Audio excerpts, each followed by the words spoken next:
श्री शिवाय दोस्तों। 26 अगस्त जन्माष्टमी सोमवार के दिन साल का सबसे सोमवार अष्टमी का दिन है। इस सोमवार की रात उपाय करने से भगवान शिव बहुत जल्दी प्रसन्न होते हैं। इस दिन बना दिव्य महाशुभ संयोग। इस दिन मतलब भाद्रपद के तीसरे सोमवार की रात चुपचाप एक मुट्ठी नमक फेंक दे। यहां गरीबी हो जाएगी खत्म। एक महीने धन दौलत बढ़ती चली जाएगी। आपके जीवन में दूर हो जाएंगे और सुख आपके कदमों में आ जाएंगे और आप एक महीने के अंदर करोड़पति बन जाओगे। अगर आप मात्र एक मुट्ठी नमक चुपचाप यहां फेंक देते हैं, भाद्रपद सोमवार के दिन आपको माला माल से करोड़पति बनने से कोई नहीं रोक सकता। और साथ ही साथ आपका कोई भी बड़े से बड़ा दुश्मन भी हो, जो आपसे जड़ता हो, आपकी सफलता को देखकर जलता हो, तो वह भी आपके सामने घुटने टेक देगा। इस उपाय को करने से दोस्तों, आज की इस वीडियो में आपको नमक से ऐसे अचूक उपाय बताने वाले हैं, चमत्कारिक उपाय बताने वाले हैं, जिसे अगर आप 26 अगस्त भाद्रपद के सोमवार के दिन, तो दोस्तों समझ लें, आपके जीवन से तत्काल गरीबी खत्म हो जाएगी। जीवन के दर्द संकट है और आप एक महीने में करोड़पति मालामाल बन जाओगे। तो दोस्तों, अपने फायदे के लिए पूरा वीडियो देखना। ये वीडियो आपको जरूर ही मालामाल बना देगी। आपके और आपके परिवार के भलाई के हेतु इस वीडियो को आप पूरा देखना। और दोस्तों, वीडियो को शुरू करें। सबसे पहले तो आपसे रिक्वेस्ट करते हैं कि माता रानी वीडियो को लाइक कर देना। सबसे पहले और सच्चे दिल से कमेंट्स बॉक्स में जय मां दुर्गा जरूर लिख देना, जिससे माता कृपा आपके और आपके परिवार के ऊपर सदैव बनी रहे। और दोस्तों, ज्यादा से ज्यादा वीडियो को शेयर जरूर करना, जिससे और लोग भी इस वीडियो को पूरा देखेंगे और उपाय को बारीकी से समझेंगे। तो यकीन मानिए, आपके घर में माता दुर्गा दौड़ी चली आ जाएगी। आपके घर में माता दुर्गा का स्थायी रूप से वास जाएगा। 13 दिशाओं धन की प्राप्ति होगी। तो नमक से जुड़े उपाय ध्यान से सुनना। जिस तरह बताए उसी तरह आपको करने हैं। जी दोस्तों, जैसा कि आप जानते हो, हिंदू धर्म में मकर क्रांति का दिन बेहद ही खास समझा गया है। इस दिन स्नान, दान, पूजा, पाठ व तर्पण आदि करना लाभकारी समझा गया है। आपको बता दें कि ये वाली सोमवार के भी उपायों को आप करोगे या दोस्तों? दरअसल इस समय में पड़ने वाली सोमवार पुष्य योग तिथि 3 साल में एक बार आती है। मान्यता है कि इस दिन जो मानव श्राद्ध कर्म करता है, अपने पूर्वजों की आत्मा की तरक्की के लिए, शांति के लिए जो भी उपाय है, उस मानव को संकट मुक्ति मिल जाती है। जीवन के जो भी दुख दर्द संकट है, खत्म हो जाते हैं। घर परिवार में खुशहाली आती है दोस्तों। इस दिन मतलब भाद्रपद दुर्गा व्रत के दिन आपको सुबह जल्दी उठकर स्नान करना है। इस दिन पवित्र या सरोवर में स्नान करना बहुत अधिक महत्व होता है। अगर आप पवित्र नदी या सरोवर में स्नान ना कर सकें, तो घर पर ही नहाने वाले पानी में गंगा जल की कुछ डालकर स्नान करें और मन ही मन नमो कार्य करने चाहिए। तर्पण करें, दान करें। इन पावन दिन के विधि विधान पूजा अर्चना करनी चाहिए। आरती करें, सुबह शाम घी का दीपक जलाएं और भगवान शिव शंकर और मां पार्वती की भी विधि विधान से पूजा करें। आप सुबह से शाम तक भगवान शिव के मंत्रों का जाप करना है। ज्यादा से ज्यादा हो सके वासुदेवा मंत्र का जाप करना है। भगवान विष्णु जी के मंत्र का ओम नमः शिवाय, भगवान शिव के मंत्रों का जाप करें। जितना हो सके आपको लाभ मिलेगा। और दोस्तों, अब बात करें आपको नमक से जुड़े कौन कौन से उपाय करने हैं, जिससे कि आपको तमाम तरह के दर्द संकटों से छुटकारा मिल सके और तत्काल गरीबी खत्म हो जाए और आप एक महीने में करोड़पति बन जाएंगे, माला माल हो। तो चलिए शुरू करते हैं। नमक से जुड़े कौन कौन से उपाय है जो कि आपको सोमवार के दिन जरूर करने चाहिए। नमक का इस्तेमाल हम खाने पीने की चीजों में करते हैं। जरा सा नमक में कम ज्यादा हो जाए तो खाने का टेस्ट बिगड़ जाता है। कहने का है कि नमक का हमारे खानपान में बहुत महत्व होता है। क्या आप जानते हैं कि साधारण सा दिखने वाला यह नमक हेल्थ के साथ साथ आपकी किस्मत के लिए भी काफी फायदेमंद होता है। नमक को एवं वास्तुशास्त्र में भी विशेष उपाय में लिया जाता है। खान पान का स्वाद बढ़ाने के साथ साथ खुद को बुरी से बचाने के लिए भी इसका उपाय किया जाता है। हम तंत्र में नमक को चंद्र और शुक्र का प्रतिनिधि समझा जाता है। नमक से जुड़े ऐसे वास्तु उपाय किए जाते हैं जिन्हें करते ही आपकी सारी समस्याएं खत्म हो जाती हैं और आपके जीवन में खुशियां ही खुशियां हैं। जी हां दोस्तों, आज के इस वीडियो में आपको नमक के कुछ ऐसे उपाय और टोटकों के बारे में बताने जा रहे हैं जो आपकी सभी समस्याओं का समाधान कर सकती हैं। जी हां दोस्तों, नमक का इस्तेमाल कई तंत्र और मंत्र, टोने टोटके में भी किया जाता है। तंत्र शास्त्र में कहा गया है कि नमक नकारात्मक ऊर्जा को नष्ट कर सकारात्मक ऊर्जा को अपनी ओर आकर्षित करता है। कुछ लोग तो के लिए भी नमक का बहुत उपयोग करते हैं।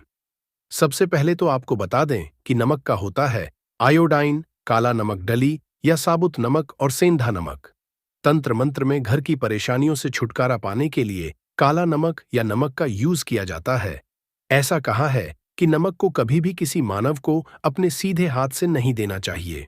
कहते हैं कि सीधे हाथ से नमक देने से इंसान से आपकी हो सकती। तंत्र शास्त्र के अनुसार अगर नमक को सही तंत्र मंत्र के साथ उपाय किया जाए तो आपको रातों रात अमीर भी बना सकता है। आप धन से भी बन सकते हैं दोस्तों। पोछा लगाते समय मिलाए नमक, दूर होगी धन की कमी। दोस्तों, आप जब भी अपने घर पोछा लगाए तो उसमें कुछ नमक जरूर मिला दें। ऐसा करने से आपके जीवन की जो भी परेशानियां हैं खत्म हो जाएंगी। कम से कम आप हफ्ते में 2 बार तो ऐसा जरूर करें। कहते हैं घर में नमक वाला पोछा लगाने से शीघ्र ही धन की प्राप्ति होती है। ये पूरे घर को पॉजिटिव ऊर्जा से होता है और घर में जो भी नेगेटिव ऊर्जा है वह बाहर निकल जाती है। इसलिए आप घर की तरक्की के लिए नमक के पोछे को जरूर लगाएं और साथ ही नमक को कांच की प्याली में भरकर शौचालय या फिर स्नान घर में जरूर रखें। या दोस्तों, नमक और कांच दोनों को ही राहु का कारक समझा जाता है। इसीलिए अगर आप नमक को कांच की प्याली में शौचालय या फिर स्नान घर में रखेंगे तो वहां से नेगेटिव एनर्जी का नाश होता है। इसके अलावा इस उपाय से वहां मौजूद सूक्ष्म भी नष्ट होते हैं। इसलिए आप अपने घर के शौचालय या फिर स्नान घर में एक कांच की कटोरी में नमक जरूर रखें। तंत्र शास्त्र एक और उपाय बताया गया है कि नमक को कांच की प्याली में भरकर उसके अंदर 13-5 अगर आप लौंग डाल दें। ऐसा करने से घर में धन की बरकत होती है और दुर्गा आगमन होता है। घर में सदैव सकारात्मक ऊर्जा का रहता है। साथ ही साथ नमक वाले पानी से बच्चे को नहलाएं। या दोस्तों, अगर हफ्ते में आप एक बार बच्चों को चुटकी भर नमक डालकर पानी से स्नान कराएं तो बच्चों को बुरी नजर नहीं लगेगी। साइंटिफिक रीजन भी है कि ऐसा करने से उन्हें एनर्जी से भी संबंधित कोई बीमारी नहीं होगी। साथ ही अगर आपके घर में हमेशा क्लेश रहता है तो नमक का ये उपाय जरूर करें। या दोस्तों, पति पत्नी में झगड़ा होता हो या फिर घर में तनाव के हालात रहते, घर में हमेशा वाद विवाद रहता हो, तो इसे दूर करने के लिए आप कांच की कटोरी या फिर कांच के गिलास में सेंधा नमक डालकर बेडरूम, ड्राइंग रूम या फिर आप घर के किसी भी कोने में रख सकते हैं। नमक नकारात्मक ऊर्जा को सुख लेगा। घर में हालात धीरे धीरे सुधर जाएंगे और आपके घर सकारात्मक ऊर्जा का वास होगा। और साथ ही अगर आपके घर में कोई बीमार रहता हो तो आप नमक का उपाय जरूर करें। अगर कोई लंबी से ग्रस्त है तो उसके सिरहाने आप कांच के बर्तन में, तो आप अपने व्यवहार से ही अपने विरोधियों को परास्त कर सकते हैं। मगर इतना करने से भी अगर आप अपने विरोधियों को अपना मित्र नहीं बना पा रहे तो आपको अपने पास एक डिब्बी में थोड़ा सा नमक रख दें।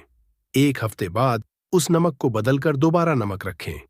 धीरे धीरे में होने लगेगा। साथ ही साथ नमक का ये महत्वपूर्ण उपाय हम आपको बता देते हैं।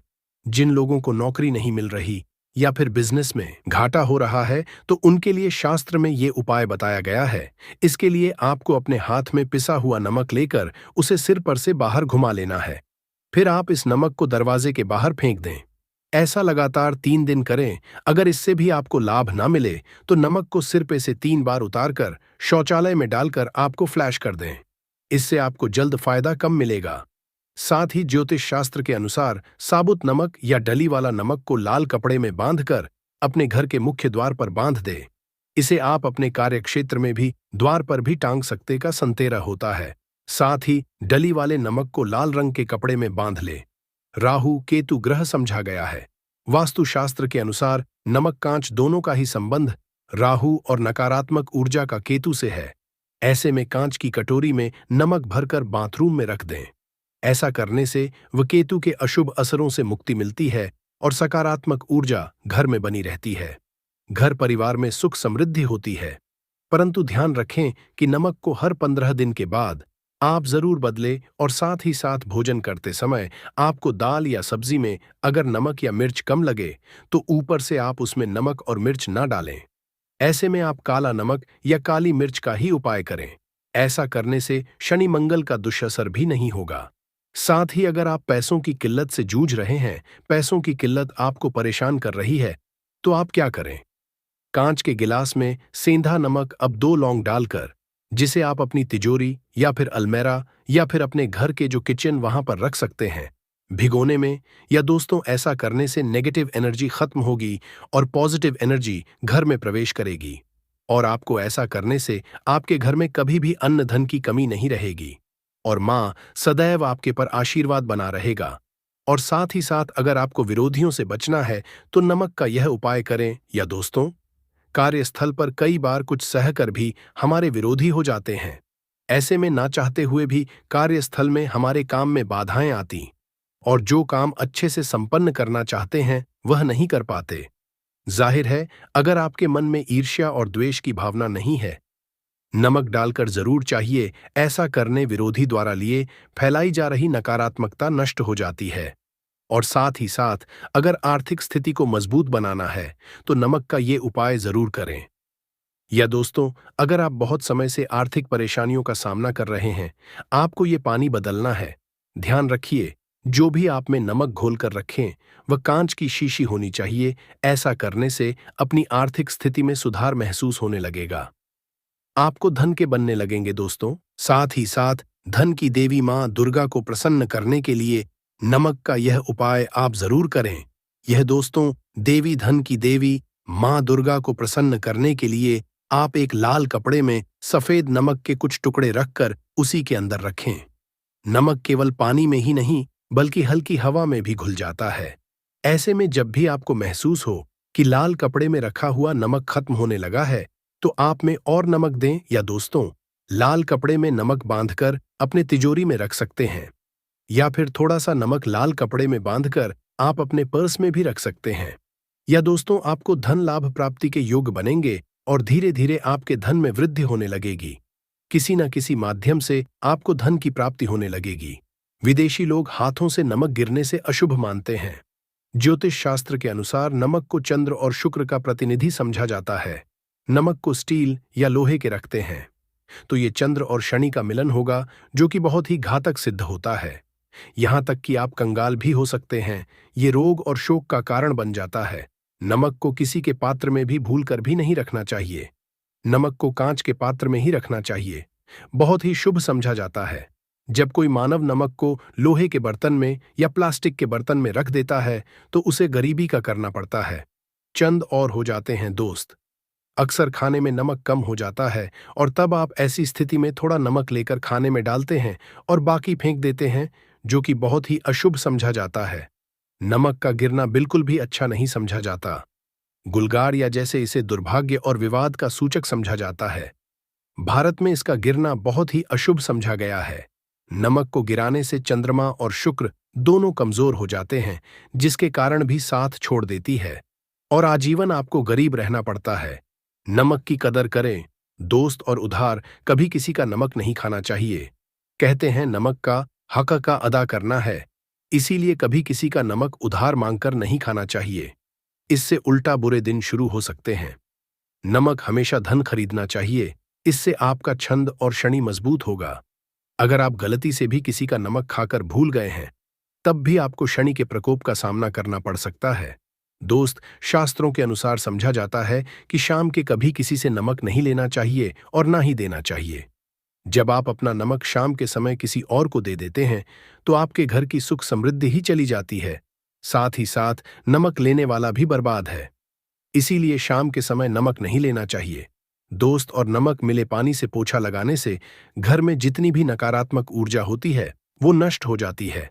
2 बार नमक मिले पानी से पोछा अवश्य लगाएं, परंतु याद रहे, नमक मिले पानी से दोपहर के समय पोछा नहीं लगाना चाहिए। दोपहर में जब कोई मानव घर की साफ सफाई करता है तब इससे घर में दुर्गा नहीं मां दुर्गा वास हो जाता है। माता दुर्गा का वास उसी घर में होता है जिस घर की सफाई सुबह के समय होती हो।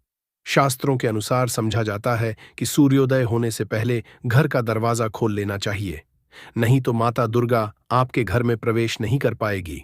और वो घर में दरवाजा उदय से पहले खुलता हो, क्योंकि सूर्योदय से पहले जब किसी का दरवाजा बंद होता है तब भला माता दुर्गा आपके घर में प्रवेश क्यों करेगी? आपने तो आने का मार्ग ही बंद कर दिया है। इसीलिए सवेरे सवेरे दरवाजा अवश्य खोल और साफ सफाई कर ले। दोस्त जादू, टोना, तंत्र, मंत्र, बुरी शक्ति, बुरी हवा, नजर, दोष, मात्र इस उपाय को करने से 2 मिनट में सब ठीक हो जाएगा। करें नमक का ये उपाय। थोड़ा सा वाला नमक और थोड़ा सा 7 की संख्या में साबुत लाल मिर्ची लें। उसमें डंठल होना चाहिए। एक टुकड़ा कोयला लें और थोड़ी सी हल्दी। अब इन सभी को कागज में लपेटकर उसकी नजर उतारें। जिसे नजर लग गई हो, सर के ऊपर से 7 बार घुमाएं और इसे अग्नि में जला दें। अग्नि आप किसी पात्र में घर में ही जलाएं दोस्तों। आप यकीन नहीं करेंगे, 1 मिनट में सारी नजर उतर जाएगी। ये उपाय खुद हमारी माताजी हमारे ऊपर बरसों करती चली आ रही है। ये कारगर होता है। इससे आपकी सभी मनोकामना पूर्ण हो जाएगी, क्योंकि नजर से पत्थर भी टूट जाता है। आप तो है, ये उपाय बुरी नजर को कोसों दूर रखता है। लाजमी है कि जब आपके ऊपर नजर ही नहीं होगी तब आप कामयाबी की। और क्योंकि नजर लगने से हम कुछ नहीं कर पाते, इसीलिए इसका उतरना भी है जरूरी दोस्तों। सोते समय तकिए के नीचे नमक रखकर सोने से जितनी भी आपके अंदर ऊर्जा होगी, ये उसको अपने सुख लेता है और आप सुबह के एक आनंददायक जीवन को महसूस करते हैं। जब आप सोते समय तकिए के नीचे नमक रखें तो काले कपड़े में बांधकर ही रखें। फिर इसे कर दें दोस्तों। चाय में नमक नहीं डालना चाहिए, बहुत ही अशुभ समझा जाता है। चाय में नमक डालकर पीने आपके शरीर में कई घातक बीमारी पनपती है। इससे आपका खून धीरे धीरे जलने लगता है, कम लगता है, आपकी हड्डियां कमजोर होने लगती हैं। चाय में कर भी नमक कभी न डालें, इससे आपकी मृत्यु भी हो सकती है। दोस्तों के दिन नमक का दान करना बहुत ही शुभ और मंगलकारी समझा जाता है। इससे मानव सभी नवग्रह शांत हो जाते हैं। शनिदेव की असीम कृपा इनके ऊपर बरसती है। शनिवार के दिन नमक दान करना आपके लिए खजाने का मार्ग। आप कभी भी धनी हो सकते हैं। शनिवार को नमक अवश्य दान करें। भूलकर भी ज्यादा मात्रा में नमक नहीं खाना चाहिए। इससे आपका नमक के साथ घुल सकता है, आपका खून सूख सकता है, आपको हृदय हो सकती है, शुगर की बीमारी हो सकती है, आपके पेट में पत्थरी हो सकती है, आप अपनी की रोशनी खो सकते हैं। ज्यादा नमक खाने से आपकी हड्डियों का सुरमा बन सकता है। नमक ना कम ना ज्यादा, इसे सीमित मात्रा में ही खाना चाहिए, अच्छा समझा जाता है। शरीर के दोस्त जो मानव नमक की कद्र करता है, उसके ऊपर हमेशा माता दुर्गा का आशीर्वाद बना रहता है। किस समय होगा? सुबह के समय होगा। आपको कोशिश यही करनी है कि सुबह के समय हम इस 5 कनेर के फूल वाला उपाय को कर लें।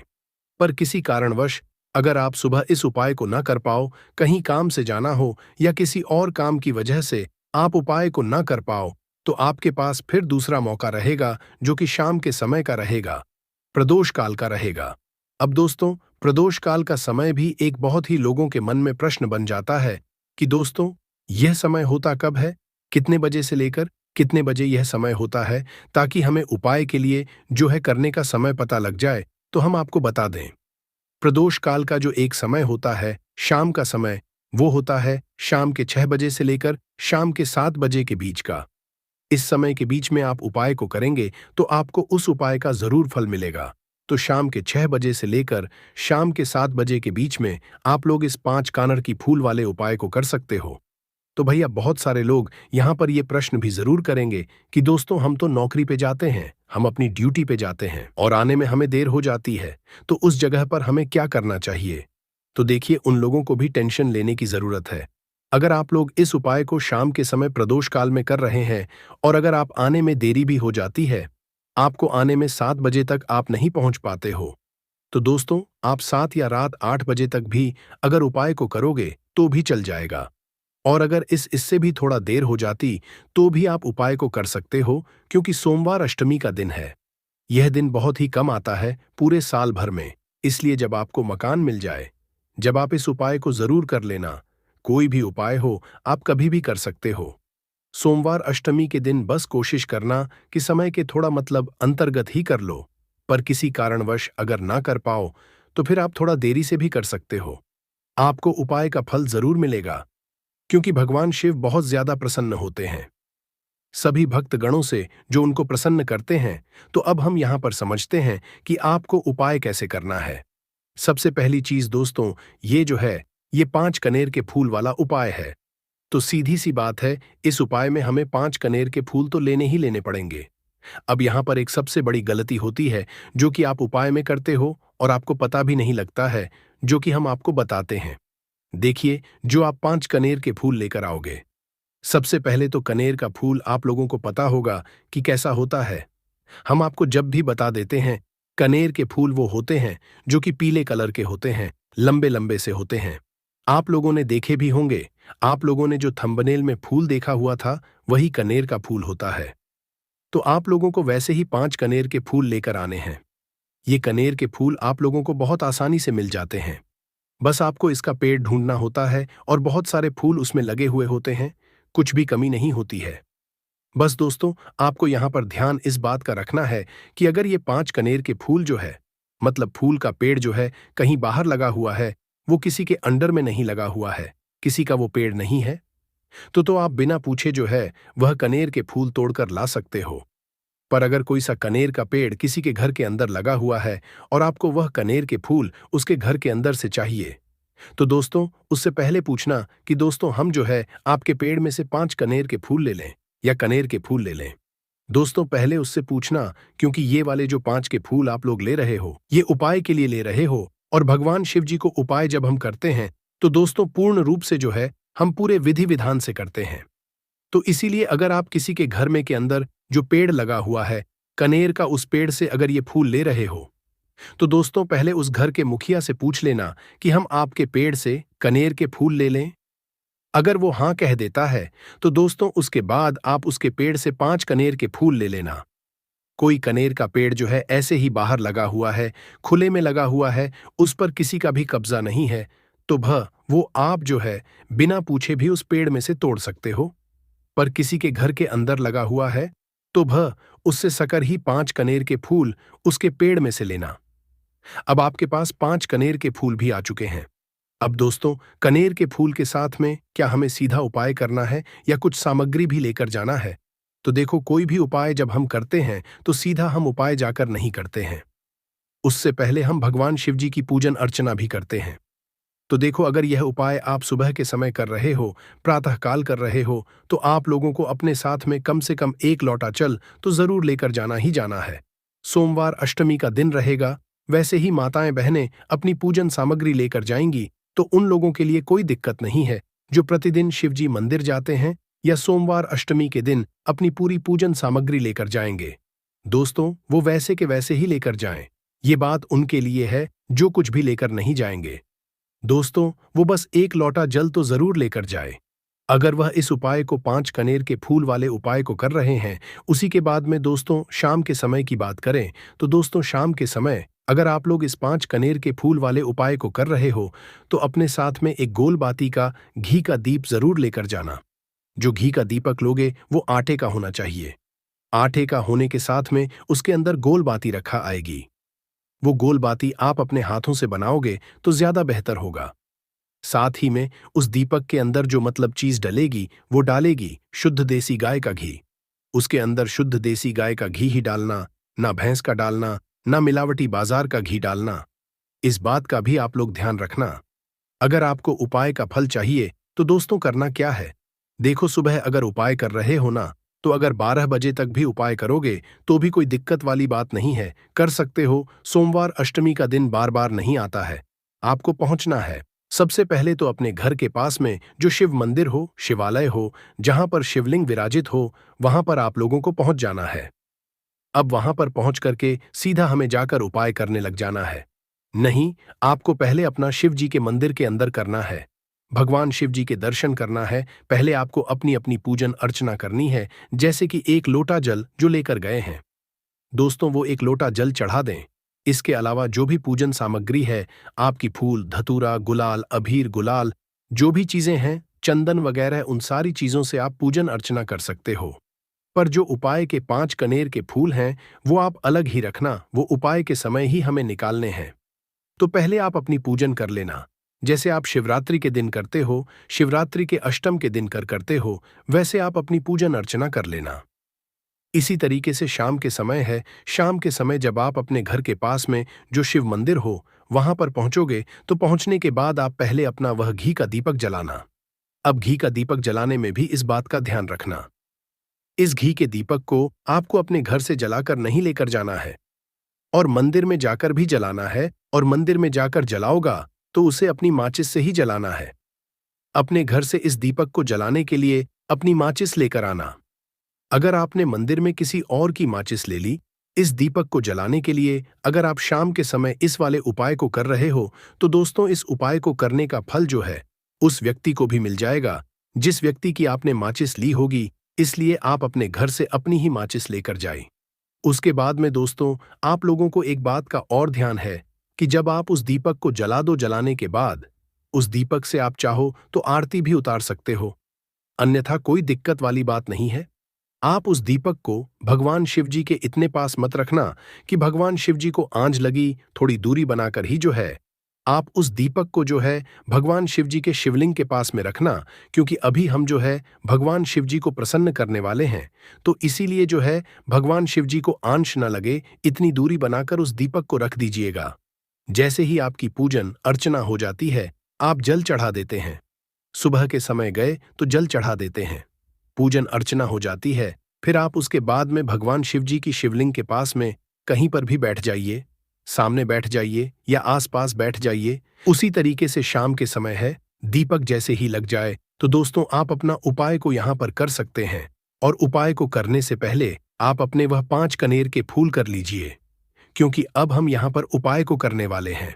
उपाय को करने के लिए आप शिवलिंग के सामने भी बैठ सकते हैं, आसपास भी बैठ सकते हैं, कोई दिक्कत वाली बात नहीं है।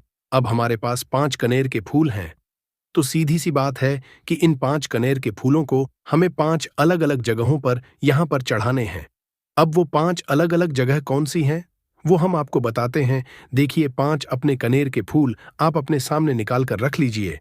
अब 5 के फूल में से सबसे पहले वाला कनेर का फूल आप लोग उठाइए और पहले वाले कनेर के फूल आपको कहां पर चढ़ाना है वो आपको चढ़ाना है भगवान शिव जी के शिवलिंग के ऊपर।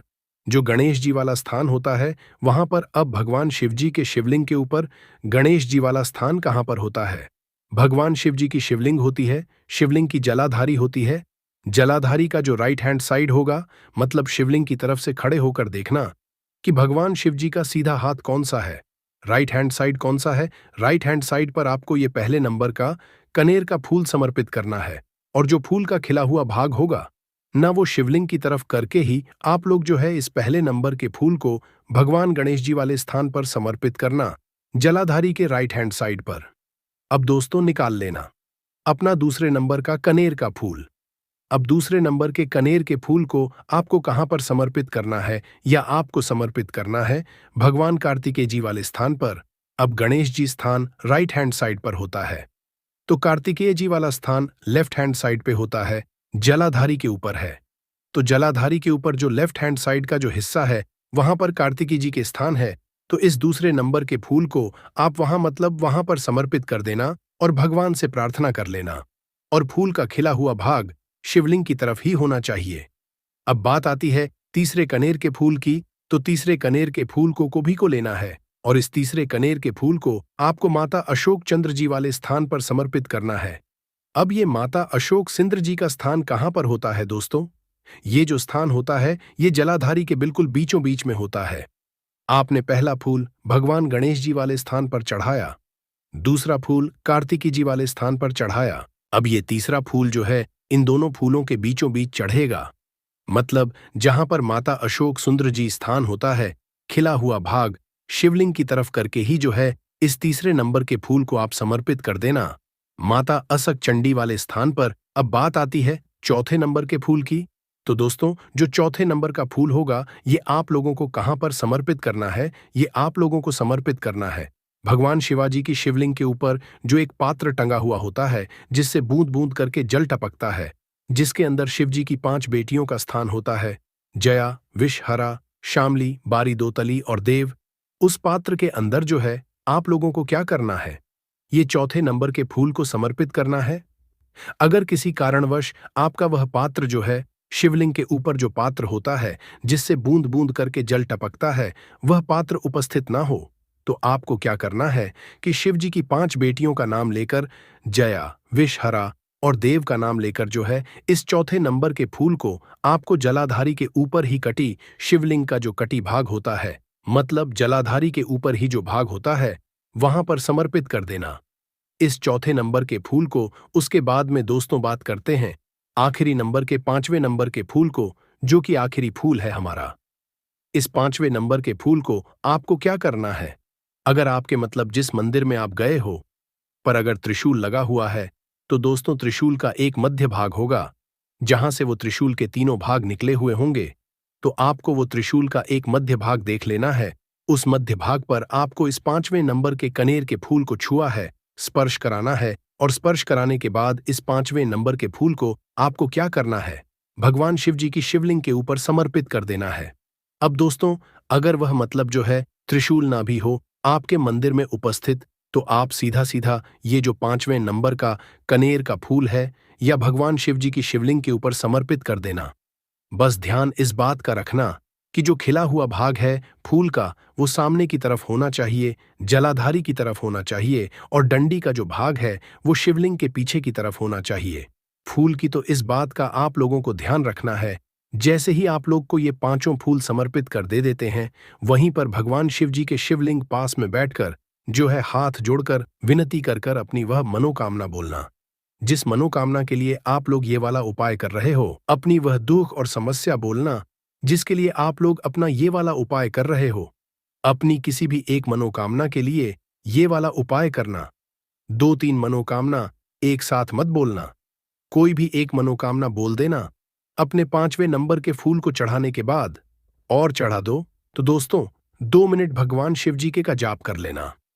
उसके साथ में दोस्तों आपका ये उपाय यहाँ पर पूर्ण हो जाता है, और आप अब भगवान शिवाजी के दर्शन करके उनको धोख देकर अपने घर पर वापस जा सकते हो। लेकिन ये उपाय तब तक पूरा नहीं होगा जब तक एक लोटा जल का उपाय नहीं करते। तो चलिए वो भी बता देते हैं। जन्माष्टमी की रात एक लोटा जल इस जगह रख देना। 7 पुश्तों तक इतना पैसा बरसेगा कि संभाल नहीं पाओगे। दोस्तों, पानी में एक ऐसी दिव्य शक्ति होती है जिससे आपकी प्यास बुझती है। एवं अगर आपने पानी के बारे में